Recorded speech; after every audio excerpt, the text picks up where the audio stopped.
ആ ഈമാൻ കാര്യങ്ങൾ 6 ആറെണ്ണാണ്. അതില് 5 അറിയാം, ബാക്കി 6 അറിയില്ല. 5 അറിയാല്ലേ? മാഷാ അല്ലാ. 5 അറിയാം, മാഷാ അല്ലാ. 1 അറിയാത്തുള്ളൂ അല്ലേ? നമ്മൾ പഠിക്കാത്ത, പിന്നെ ചെറിയ കുട്ടിയല്ലേ. ഇനി പഠിച്ചു കഴിഞ്ഞാൽ പിന്നെ മറക്കാൻ പാടില്ല. ഇസ്ലാം കാര്യങ്ങളും ഈമാൻ കാര്യങ്ങളും നമ്മൾ അറിഞ്ഞിരിക്കല് നിർബന്ധ. മുസ്ലിങ്ങൾക്ക് ഇസ്ലാം കാര്യങ്ങൾ ഈമാൻ കാര്യങ്ങൾ അറിയാം. 6 തീരെ മനസ്സിലാവുന്നില്ല. അമ്മ പറഞ്ഞില്ല. അതിൽ ഒന്നാമത്തെ ഈമാൻ കാര്യത്തില് ഒന്നാമത്തേത് ഏതാണ്? അള്ളാഹുവിലുള്ള വിശ്വാസം.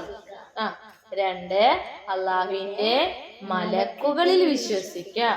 3 അള്ളാഹുവിന്റെ കിതാബുകളിൽ വിശ്വസിക്ക. 4 അള്ളാഹുവിന്റെ നബിമാരിൽ വിശ്വസിക്ക. 5 അവസാന നാളിൽ വിശ്വസിക്ക.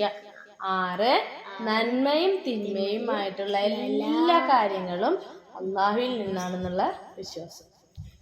മനസ്സിലായി? പറഞ്ഞ നന്മയും തിന്മയും എന്ന് പറഞ്ഞാലേ നമുക്കിപ്പോൾ ജീവിതത്തിൽ നല്ല കാര്യങ്ങളും ചീത്ത കാര്യങ്ങളും പല ബുദ്ധിമുട്ടുകളും ഉണ്ടാവും, നല്ല സന്തോഷമുള്ള കാര്യങ്ങളും ഉണ്ടാവും.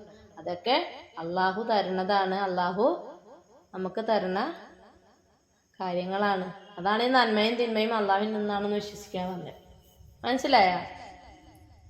ഓക്കെ. മനസ്സിലായി. അപ്പൊ ഇനി മറക്കാൻ പാടില്ല. ഈമാൻ കാര്യങ്ങൾ ഇനി മറക്കാൻ പാടില്ല. ഇസ്ലാം കാര്യങ്ങൾ മറക്കാൻ പാടില്ല. അപ്പൊ ഓക്കെ.